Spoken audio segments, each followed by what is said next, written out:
would you like to improve your health and keep your family safe?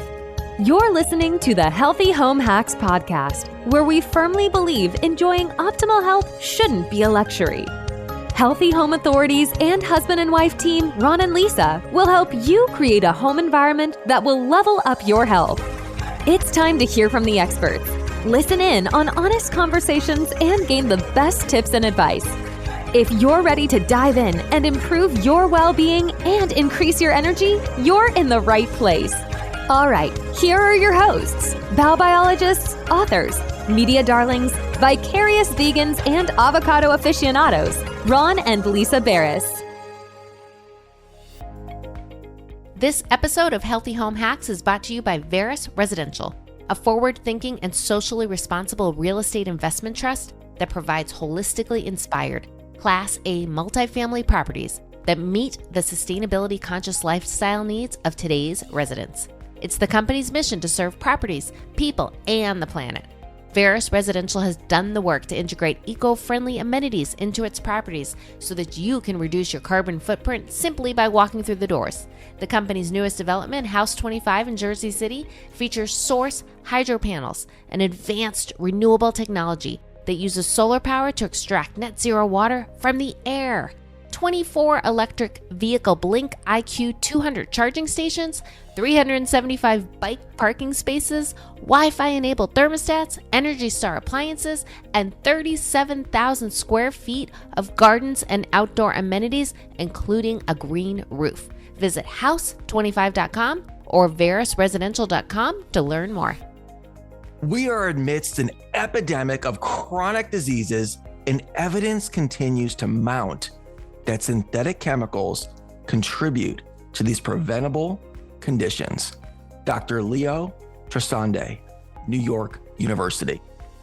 It's Breast Cancer Awareness Month, so we're dedicating this episode to all who have lost, fought, and survived this nasty disease, including our late sister-in-law, Odessa Barris. The truth about cancer isn't pretty. According to CDC Cancer, 1 in every 2 men and 1 in every 3 women in the U.S. will develop cancer during their lifetime. Ron and I lost our sister-in-law and Ron's brother in 2 years to cancer, both in their early 40s. Neither of them had a family history of their cancer. None. They had clean bills of health from their doctor until they discovered their tumors. Helping others understand that the majority of cancers are not genetic, but rather caused by lifestyle and environment is key. Only 5 to 10% of all cancer cases can be attributed to genetic defects, whereas the remaining 90 to 95% have their roots in the environment and lifestyle. Cancer-causing chemicals permeate our lives. They're in the air you breathe, the water you drink, the personal care you slather on daily, the furniture you sit on, and even the radiation from your wireless devices around you. But to protect yourself and your loved ones, you must be proactive. You must have the knowledge and a proven plan to choose a healthy lifestyle in today's toxic world. This is no longer a luxury, it's a necessity. Someone who's going to shed light on this and something called the oxygen factor is our guest today. Dr. Blythe Metz-Mändmets is a metaphysician, thought leader, speaker, and holistic healing coach who specializes in helping clients realize their self-healing design. She created corporate vitality programs to up-level the mental, emotional, and physical health of workforces while maximizing corporate productivity, creativity, and innovation. The program greatly decreases health insurance claims, helping companies save millions. She's passionate about helping the youth and adults alike to understand their innate power to create the health and life experience they desire. Stay tuned till the end because Blythe is gifting our listeners with a free oxygenation session and vitality masterclass. Blythe, welcome to the show. Thank you so much. Such a great show. I'm so happy to be here. I love you guys. Well, we love you too. It's really great having you, Blythe. We've known you for years and we think so highly of you. And gosh, we've been all on a journey together, haven't we? Amen. Yes, we have. Spreading the message, right? Yes, it feels like we've been doing it a long time. We have a lot of stories and a lot of history, Blythe. It's crazy we're still here pumping away. And we'll keep going and we'll keep looking this young, right? Because we know how to do it. It's not the socialites. Is it the filters? No. It's not the filters. Okay. It's not the filters either. Okay. You're right. For our listeners, we have known Blythe, 10 years for sure, 12. I met you guys at one of your book launches. Yeah, that's where it started. That beautiful natural beauty store in Beverly Hills on Robertson. Yeah. Yeah. And then you had a show, which we were on, and now we're passing the torch back. We've been wanting to have you on this for so long. Ron and I have been talking about you for such a long time. And as you guys, listeners, will learn through this show, Blythe is passionate and she's a mother of 2 adorable little cutie pies, a great husband, and she's just a wealth of knowledge. And so welcome to the show, Blythe. And we want to dive right in. So let's get started. What is the biggest problem in traditional medicine today as you see it? Yeah, I really see the biggest problem is people not knowing that they can take personal responsibility for their health. We are in this sort of cultural trance that says that MD in the white coat knows how to treat us, knows how to cure us, right? And we just believe what they say when they tell us what our options are. We think those are our options. These are our options. And I hear it from all of my clients and even from my parents, like, this is what the options are. We can do this and we can do that. And it's like, no, there's more options. There's options that your doctor's not telling you. And it's the option to really activate your self-healing design. So that's one big problem, is that we don't know to take personal responsibility because we just are in a trance that the MD knows best. And especially if we've been giving a diagnosis that creates fear in us, now we're listening. So another really big problem is that all the treatments are very archaic. 30 years from now, the surgeries that are performed now are going to seem so archaic. The idea that we need to cut out parts of our body, especially as prevention. I mean, this notion to remove a breast to prevent cancer. Cancer is a disease of acidity. And plus honor the body, right? And treat the body as a whole. That's another really big problem in traditional medicine. We're not treating the body as a whole. We're treating separate parts. So for instance, with this example of like preventative mastectomy or taking out parts of the body, cancer is a disease of acidity and toxicity. So if you remove it to tissue, it'll just manifest someplace else. It's not even true. It's not real that if you remove a body part that you won't get cancer. There's no guarantee of that. And what is so interesting to me, in medicine, we just assume you'll heal from your body part being removed. Let's take an entire organ and remove it, like your uterus. You'll heal from that. We know you'll heal from removing parts of your body, right? So it's like the medicine tells us that we'll heal, but why couldn't we just heal the disturbance, the disruption, right? Yeah, it's like, I'm so refreshed by this conversation because it's almost taboo sometimes to even have this conversation. We know someone who had stage 0 breast cancer and the doctor said, you need a double mastectomy. Not even going to mentally, emotionally, spiritually, how that can affect a person. Yeah, right. Exactly. The financial, the emotional, the physical. This person did get the double mastectomy. And it's like you said, no one's treating the environment. Because like Ron and I do this with your home. We're like, hey, if you're sick, you know, you're going to get sick again in the same environment, right? That you were in. And there's that theory, right? I forget the name of that theory with the fishbowl, right? It's like germ theory, terrain. Germ theory. Right. Terrain. It's like, look at the terrain. Yeah. Right. Yeah. So, and I think that you're right about the fear because Ron and I, as I said at the top, we were intimately involved, especially with my sister-in-law's cancer. And it's so sorry. I was going to, so sorry for your losses. Yeah. It's saying that it was very difficult. I'll tell you, I didn't realize, not going through the experience before, like, it wasn't just being diagnosed with the issue. It was just the whole process around it was just treatment. It was just constant. It's a very ugly thing. And until you've intimately experienced it, I don't think you realize the level, because whether you've gone through it yourself or know someone has, because, you know, we see pink ribbons and bows and race for the cure, and not glamorized, but no one's really talking about prevention. No one's really talking about what actually started that emotion. Well, and that we already have the cure, and we've had the cure for 100 years. Nobody needs to find the cure for cancer. We already know it. So all these fundraisers, they're just padding someone's pocket. And that is the truth. We already know the cure for cancer. Yeah, it's so crazy. And the financial stress, and we saw the families go through the financial stress. And these people were doing well.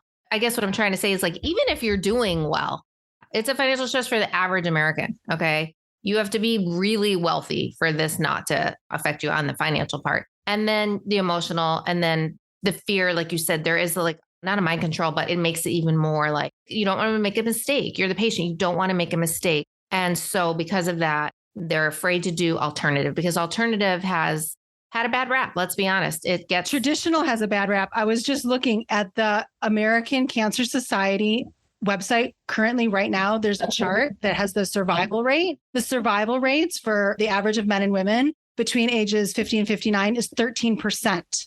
The survival rates between the age of 60 and 70 is like 25%. So there's not a high survival rate and survival only means live 5 years for the most part in terms of what they consider. What they're doing, it shouldn't even sell you. It's not like do this and you're it's not like you're guaranteed. Yeah. No, it's like do this and you still only have a 13% chance. Now, Blythe, is that for just stage 4 cancer or just all cancer in general, no matter what stage? This is a general right now on the American Cancer Society website. There's a chart that says here. Wow. And that's for any cancer, any cancer, generic, I'm in. The chemotherapy route is like a ping pong match because we realized this after kind of going through watching what she had to go through. It's like, okay, we'll try this one. We don't know if it will work. Oh, it didn't. Okay, that had all these 5 side effects. Now we're going to try this one. So it's really like very abusive to the body to put it through so much trauma. It's a toxic treatment. I'll just tell you that what I'm getting that from is from the American Cancer Society website, estimated number of U.S. cancer survivals by sex and age. So it says, so this is an average between male and female. And then there's like males, which sometimes are a little bit higher. Females are a little bit lower. And sometimes it goes back and forth. Between like the decade, 13%, 5%, between 40 and 49 years of age, 5% survival. Between 30 and 39 years of age, 2% survival. Yeah. I mean, this is estimated number of U.S. cancer survivors by sex and age as of January 1, 2022. I mean, that is pure insanity. And that's just like a culmination of all. But the treatments are extremely toxic for the body. Chemotherapy is extremely toxic. Radiation is extremely toxic. Surgery is extremely traumatizing to the body and requires the body to really, really, really pull it together to heal organs that have cut into.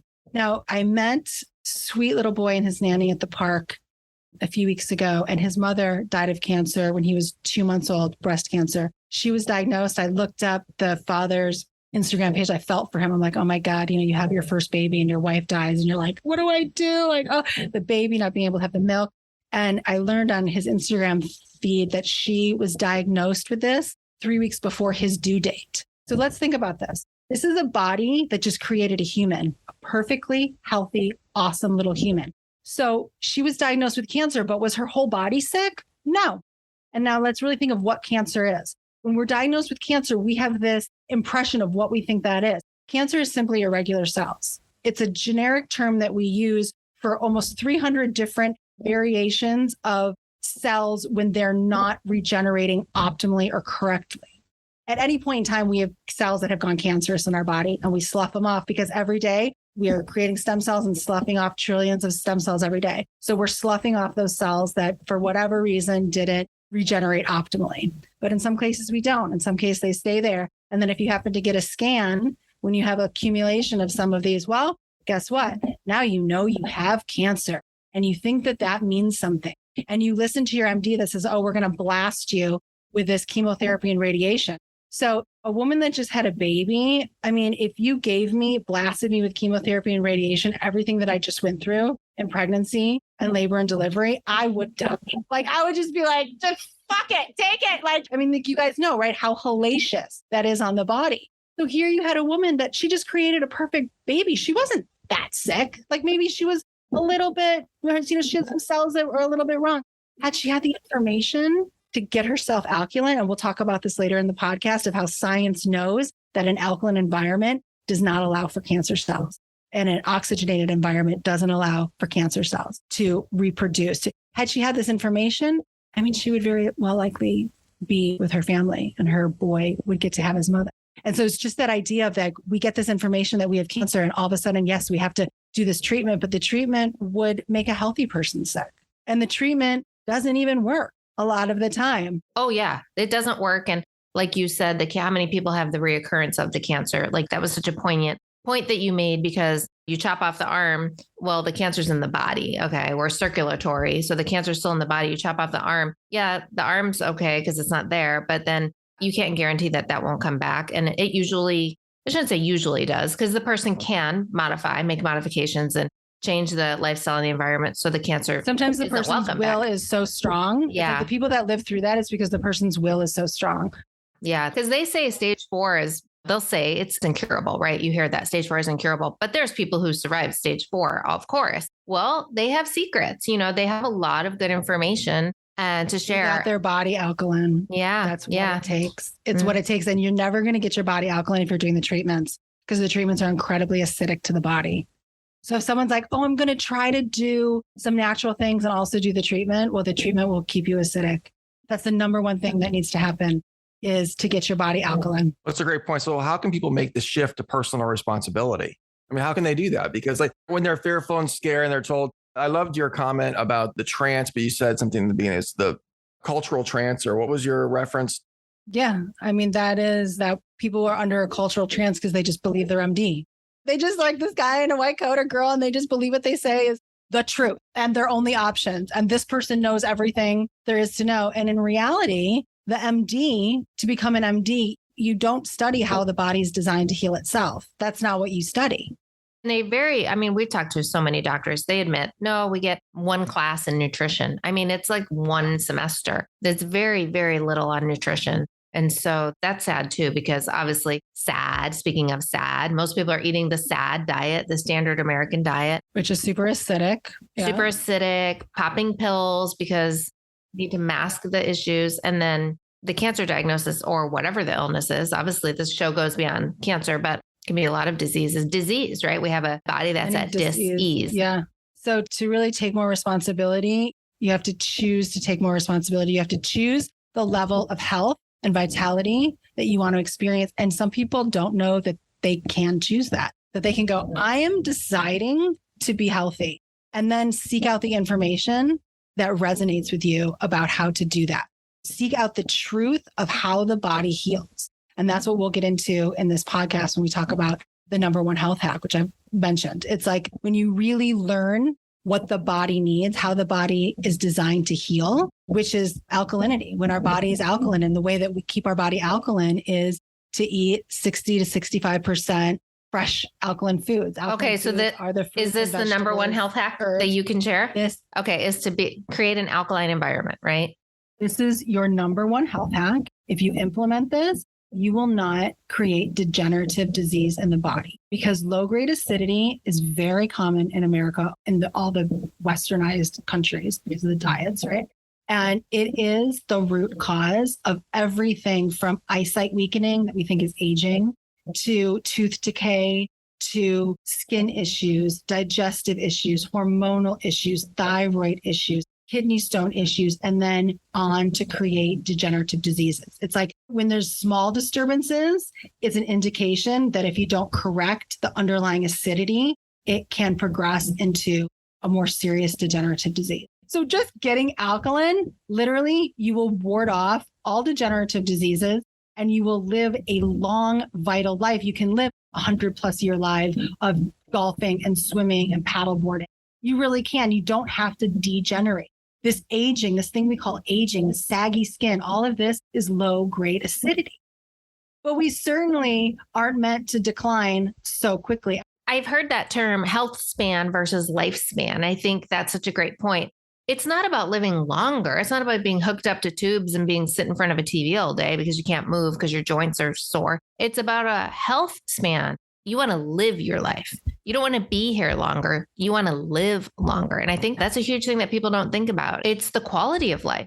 Do you want to grow into your older years playing tennis and golf and doing things with your friends and being social and having a great, fun, joyful life and looking forward to that? I don't think a lot of people look forward to aging because it has such a negative connotation, because we do see people on 20 meds and sick and overweight, and it doesn't have to be that way. And I think part of it is like Ron, you've talked about before, I think it was Tony Robbins who said, the pain has to outweigh the pleasure. So like the pleasure of the hamburger and French fries is a minute, right? But the pain of feeling bad after you eat that, or long-term eating that every day, has to be higher to make you want to make that change. Right? You're right. It's the perception. It's the decision you're making. It has to be so strong where you're like, I don't want to eat that hamburger because I know it's not good for me ultimately. And you have to have that feeling first. Whereas most people are choosing the low hanging fruit. So you're somehow within the parameters of your mind making decisions that way. Very few do because they go for short-term gratification, but it's about conditioning your mind to make better decisions consciously for yourself.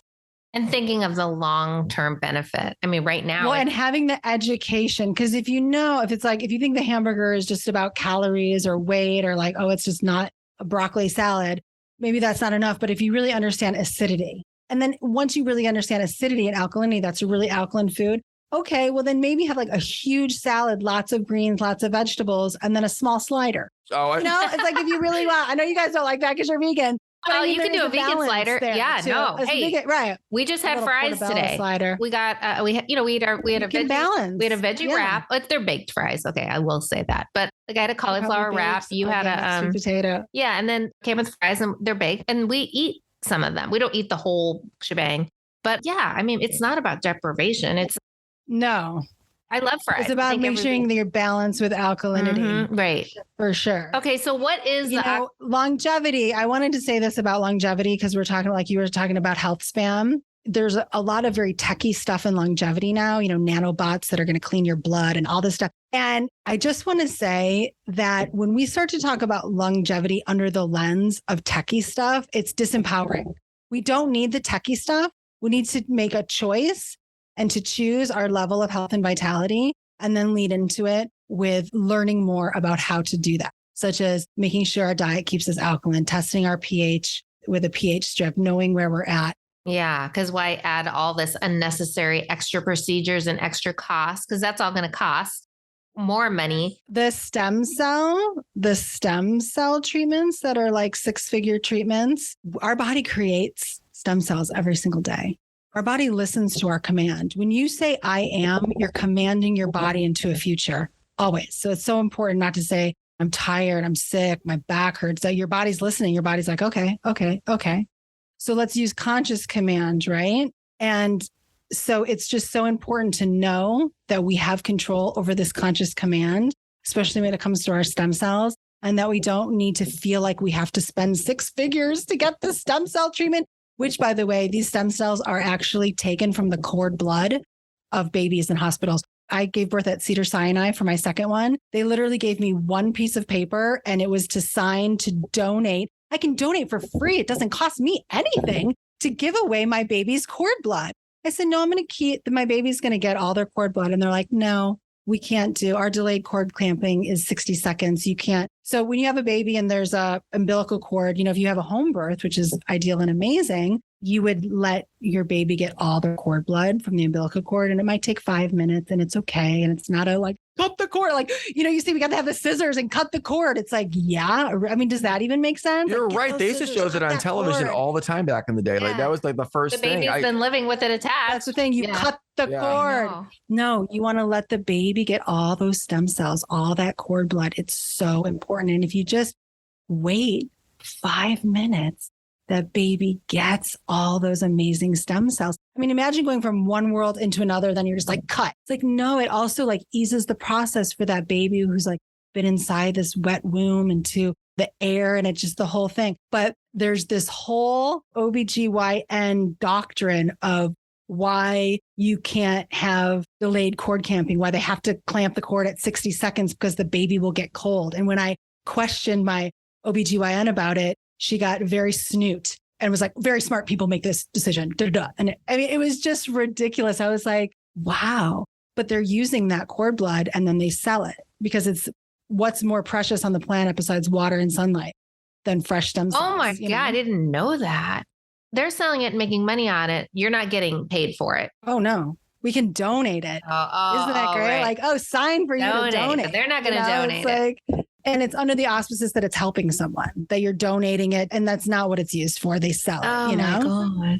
The whole point of it is just to empower people that the choice of awesome health is always within their reach. Nobody has to spend, no one has to have a 6-figure treatment to rejuvenate and regain optimal wellness. Your body's creating stem cells every single day. Yeah. Youthfulness is not, limited to the rich and the famous. I mean, That's not how it's supposed to be. And that's odd too, when you think of it. Oh, only certain people can look young. And I'm of the belief too, and I know you are, Blythe, that like our body knows how to take care of itself, right? It knows how to heal. And so when you put in a foreign, because in that case, it's a stem cell from someone else. You're putting in something foreign and or putting something in that your body already naturally makes. It's messing up the balance, because now your body's like, oh, I don't need to make, because that happens a lot, right? Where your body will go, I don't need to make that because now I'm getting it. That happens with a lot of things that are put into the body. The body will stop rejects making it sometimes, right? Yeah. Oh, right. And then that's worse, right? Now your body's like,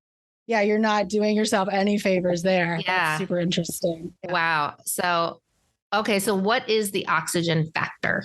Oxygen. Oh my gosh, we're swimming in it, right? Like we can go a couple weeks, maybe even a couple months without food. We can go several days without water. We cannot go moments without oxygen. It is our primary healing nutrient on this planet, right? And we don't realize, many of us, that we can take in more of it if we choose. We can take in more of it if we choose. So in 1940, Dr. Otto Warburg won a Nobel Prize for discovering cancer cells are not fueled by oxygen like regular cells are. Our cells are fueled by oxygen. Cancer cells are not. That's how we know when there's ample oxygen in the body, cancer cells can't survive.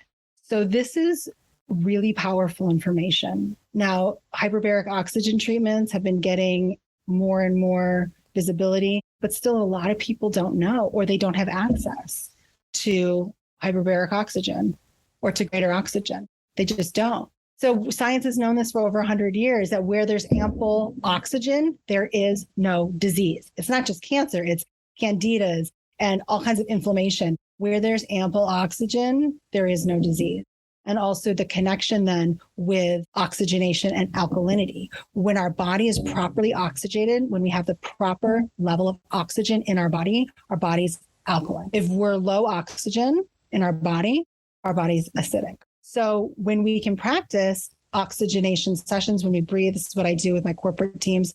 When we do breath practices together, I'm just taking deep breaths in all different ways, alternative nostril breathing and breathing into your back body and all different parts of your body, opening yourself up, really getting oxygen into your joints, into your brain. When you have an intention to do something, your body does it. And just knowing to bring more oxygen into the body, that changes everything. So the way we can increase our oxygen is the deep breathing, right? Because I've heard we breathe very shallow. We breathe very shallow. Yeah. Like sometimes if you hear someone sleeping, it'll be like, right. And when it really should be, right. And even longer than that. Actually, if you're sleeping, you should breathe in and out of your nose. Yeah. Oh, really? Right. But I was trying to make a sound effect. Yeah. Okay. Very good. I was trying to make a sound effect for the podcast. You know, Blythe, Lisa does have a nose whistle. Okay. Oh, yeah. No, I don't. Oh, thanks, Ron. I do not. I beat her. Ron I beat her to the punch. I think she was. I thought she was going to make fun of me snoring, so I had to say something quick. Ron snores sometimes, so now he has to pretend to have a nose. You can correct it. Have you ever tried using mouth tape, Ron? Interesting you should say that. Actually, my brother has, and he said that works pretty well. And this has not been a consistent problem. It probably depends on what I'm eating or whatever the moment is. I do try those nasal strips, and I have done that before. They work great, actually. If I'm congested, right? It's not like a big problem. The mouth tape is something that you can do for like 3 or 4 nights in a row, and it usually just corrects it, which is why it's such a great thing. And mouth tape is like any first aid tape that you can get at any store. Yeah, you just use any like first aid tape. And why it's awesome is that it actually corrects it, because that's how fast your body can adjust. So you put for like a night or two, and then your body's like, oh, I'm just supposed to be breathing through my nose. And then it adjusts, and then you're done. As long as your nose isn't stuffed up. Yeah, right. Then it's a problem. It's a problem. No, but this is a great tip, because I think my brother actually took something that was made commercially that I thought you were talking about mouth tape. But he just paid more for first aid tape. Yeah, I'm sure someone has like come up with that. Yeah. Okay, so this is literally first aid tape. How do you tape your mouth with it? You can either take a 1 each piece and tape it this way, or okay, so piece. Okay, and you just literally just tape your mouth closed, and it just tells your body then, oh, I must breathe out of my nose. Through your nose. Don't do it if your nose is stuffed. Sleep. Yeah, obviously don't do it with your nose and stuff. When you breathe through your nose, it just helps you sleep so much better, and you don't have dry mouth and all of that. Yeah, your brother was having dry mouth. Yep, exactly. So much more dehydrating, and they say we lose a 1/4 cup of water every night, just in like sweating and breathing. So we want to hydrate first thing. But yeah, if you're breathing through your nose, you'll lose less water than if you're breathing through your mouth, which is why people are like aches and pains in the morning. They get out of bed, they're like, "Ugh." Aches and pains a lot of the time is dehydration. It's weird. Not think about your joints. If the water is compressed, if it's not there, when you hydrate, it fills up and you don't have these aches and pains. You don't have things rubbing on each other. And we've talked about urine before on this podcast, but just looking at your urine and seeing what color it is, because a lot of people have dark yellow, and that's a sure sign of dehydration. You really need light clear. In the morning, it'll be darker if you've gone all night without urinating. And when you test your pH, it's actually best to test it first thing in the morning because that's when you get a good baseline reading, and you want to test first urine in the morning for like 5 or 6 days so you can get sort of like your average, and that's how you'll really know. But yeah, for the rest of the day, you want your urine almost even water. Clear. Yeah, exactly. Yeah. So where can we get the test strips? Just anywhere? Amazon? Any CVS or drugstore, Amazon, they're like $8. Okay. And it's really good to test your pH to know where you are. That's the first thing I do with all my clients. That tells where we are. And going back to the first question, that's another thing. It's like medicine only deals with the problem. We're not in prevention because they're not testing for that. They're not trying to prevent what's to come. They're dealing with it once it's happened. And that's where we want medicine to go, is like prevent it from happening. And honestly, the best way to do that is to test your pH, which you can do yourself from a drugstore, Amazon pH strip, know where you're at. And if you're between a 6.5 and a 7.5, you want to be 7, but you want to be between a 7 and 7.5. And you'll know what that means when you get a pH strip, because that chart will be on the package. So 7 is neutral, below 7 is acidic, above 7 is alkaline. So if you're between 6.5 and 7.5, and you might vary between there, you want to make sure you're eating at least a 65% alkaline diet, which alkaline foods are fresh fruits and vegetables, most seeds and nuts, ideally sprouted, and herbs. And if you're below 6.5, you really want to try to eat an 85% alkaline diet until you raise it. And the thing that's awesome about the body is you could have spent decades eating processed foods or just highly acidic foods, even if they're gourmet, the best of the best, meats and cheeses, those are acidic foods. So even a lot of grains are acidic foods. Quinoa happens to be alkaline, which is awesome. So if you've spent decades eating more acidic foods and your body's slightly acidic, what's amazing about the body is it will correct in a matter of a couple weeks. Wow. That's incredible. Yeah. So if you eat an 80 to 85% alkaline diet, you won't have to always. You'll see yourself get up to between 6.5 and 7.5 in that morning urine. But where you really want to be to heal is at least 7.1. You want to be between 7.1 and 7.4 if you're healing something.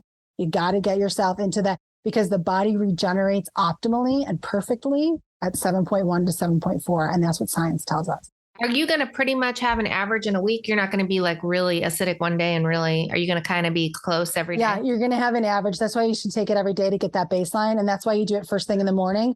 Because if you do it later in the afternoon after you have a green juice, it'll show more alkaline. Yeah. Okay. Because you just peed out your green juice, right? Right. So this is like when you haven't gone to the bathroom for at least 6 hours. So it has a chance to a truer reading. Okay. Now coffee. Well, obviously coffee's acidic, right? So give us like, okay, what would we have in the morning? A tea? Is tea acidic too?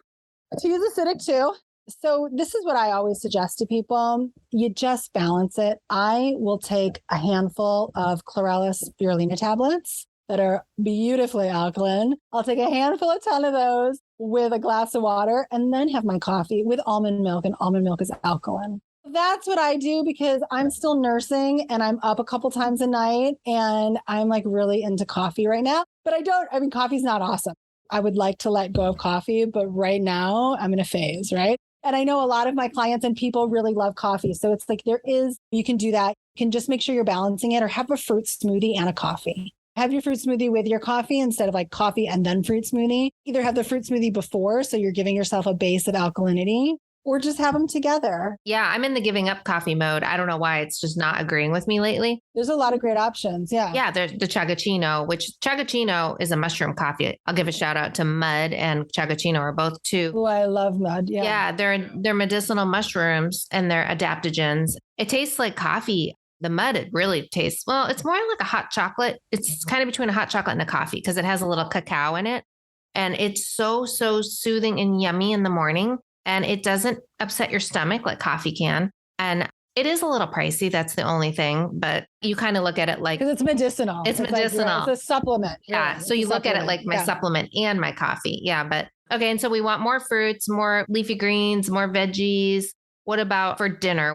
Also, I want to say lemon water is such a good cheat for alkalinity. Lemon. Everyone thinks lemons are acidic. They are alkaline producing in the body. What you want are foods that are alkaline producing in the body. So you squeeze that lemon water. It's so helping you alkalize. And then another really great alkaline cheater is liquid chlorophyll.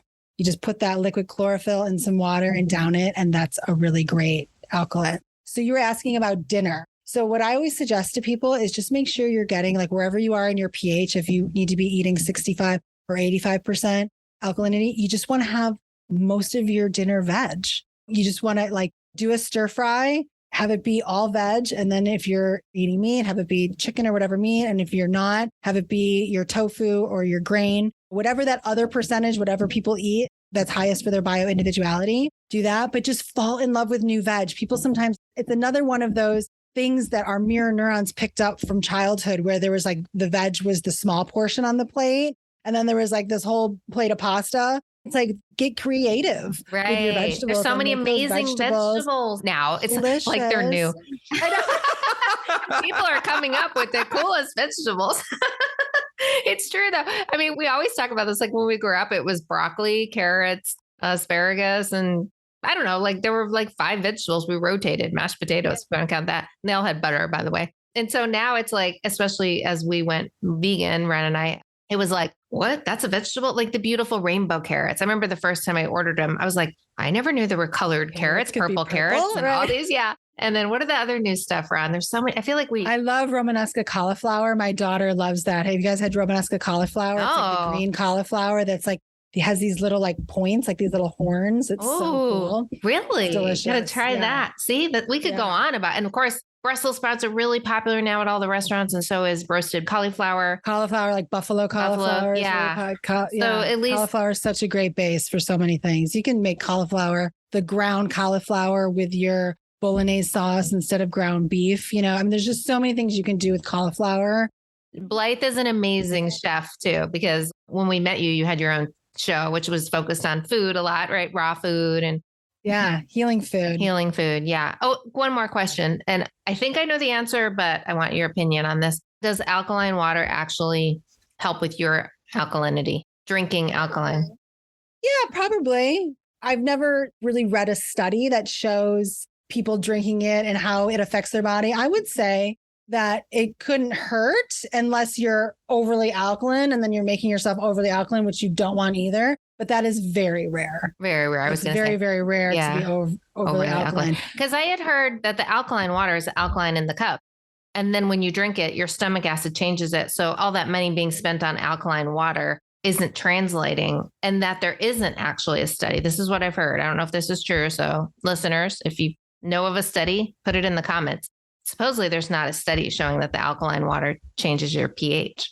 It's really interesting. I would say when you're drinking, if you can test the water and you can see what the pH of the water is, and if the pH of the water is 7.1 or higher, if you're drinking it, I would say, how could it not affect you? Because if you're drinking acidic stuff, if you're drinking coffee, which is probably at like a 5.9 or something, or even maybe a little lower, that's affecting us. So I would say that I think everything that we're contributing to our body is contributing in some way. So I don't think it can hurt. But I think that you can always alkalize your water with a couple drops of minerals, with trace minerals, which is a lot less expensive than buying alkaline water. I have an alkaline water filter, like an RO system that has the alkaline minerals with it. So it creates alkaline water. Yeah, we do too. It's very inexpensive. Mm-hmm. Yeah, they're very inexpensive. Yeah, they're really good. Reverse osmosis. And I love your lemon water tip. I try to do that every morning.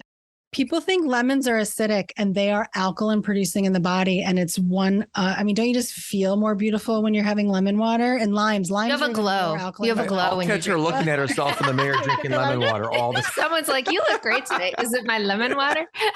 It must be my lemon t-shirt. Water. It's my lemon water. You don't look like you just had a caramel latte. Right? Let's not even go down that path. If you're drinking caramel lattes. Don't. Oh, boy. Don't. Oh my God. Like a 700 calorie coffee. Oh my God. Or whatever it is. I don't know. Yeah. It's really not. Blythe, what can people do to have 100+ year life of health and vitality? I think you've kind of described what they can do, but is there another tip you can provide us? Really just eat the ratio of alkalinity to get yourself alkaline. That is such an important thing. And choose, just to reiterate what we've gone through, just choose it. Choose your level of health, choose your level of vitality and your level of longevity. You can declare, I'm going to have 100+ year life of vital health, 120+ year life, 140+ year life. I know that we can create that. And there's so many people in the longevity field that are also knowing that we can create that. Some of whom, though, are like, we can create that by all these technologies. And I really feel in my body that our body is the highest God technology available to us. And that if we just understand how our consciousness creates our body and our reality, all of it, right? But we can use our brain to heal our body. We can use our conscious choice to decide, I am healthy, I'm vital, I'm going to live a long life. I love how you said declare. So our word is our wand too. You mentioned, speaking only things that are positive in this podcast. And that reminds me of a very popular author from the early 1920s, right, Lee? So Florence Scovelstein. Wait, was it? Florence, I love her. Florence Scovelson. Florence. I was scared to say her last name. Anyway. It's what I meant anyway. Your word is your wand. That's right. She does say that. I've read, I think, all of her books. The game of life and how to play it. I mean, it's very powerful, right? And the secret door to success. I think she has 4 books. Yeah. We're obviously big fans. Yeah, you're right. And mastering your mind, because she really talks about, and what you're saying, Blythe, is like that mantra of I am healthy and I'm going to live a long and healthy life isn't just a one-off. You don't just do that once, right? You need to be consistent with that thought. You need to keep choosing it. Yeah. Because sometimes when people say I am something and they don't feel like they are, then they feel like they're lying to themselves. And then that doesn't, right? So when you say I choose this, that feels right to you, doesn't it? Oh, that's a good one to get into that. Okay. Yeah. Like someone's sick and someone listening right now who might be sick and you're not feeling like maybe you're going to get better. Start with that until you believe that. And then I choose. Oh, that's beautiful. Health and vitality. Yeah. Also get help then, right? Like if you're on this journey and it resonates with you and you don't know and you need support in creating that 100+ year life of health and vitality, get support, get help. Yeah. Join a group. Join my free masterclass because that will help. Yes. Ron and Lisa will be giving you a link to that. Join that and get the support that you need because it makes all the difference. And you know what? When you hear other people's stories, when you hear the stories of people that have healed from amazing things, then your mirror neurons go, oh yeah, I can too. And then you do. Right. Be inspired by people who have what you want. Don't be envious. Be inspired, be encouraged. Let that be your light. And we can all be that to each other. Thank you, Blythe. This was incredible. And to learn more about Blythe's work and services, visit BlytheNaturalLiving.com, or you can also visit her at BlytheMetz.com, and I'll put the links in the show notes. If you're like us, Ron and I, and you don't love laborious cooking recipes, check out Blythe's 5-minute healthy recipes at healthyrecipiesin5.com. I'm going there this weekend. I need to. Finally, to claim your free oxygenation session and vitality masterclass with Blythe, head to ronandlisa.com/podcast for the link. We'll have all the links in the show notes at ronandlisa.com/podcast. Stay tuned next week, friends, and get ready to up-level your health. See you then. Bye. Bye. Bye, Blythe. Bye, everyone. This episode of the Healthy Home Hacks podcast has ended, but be sure to subscribe for more healthy living strategies and tactics to help you create the healthy home you've always dreamed of. And don't forget to rate and review so we can continue to bring you the best content. See you on the next episode.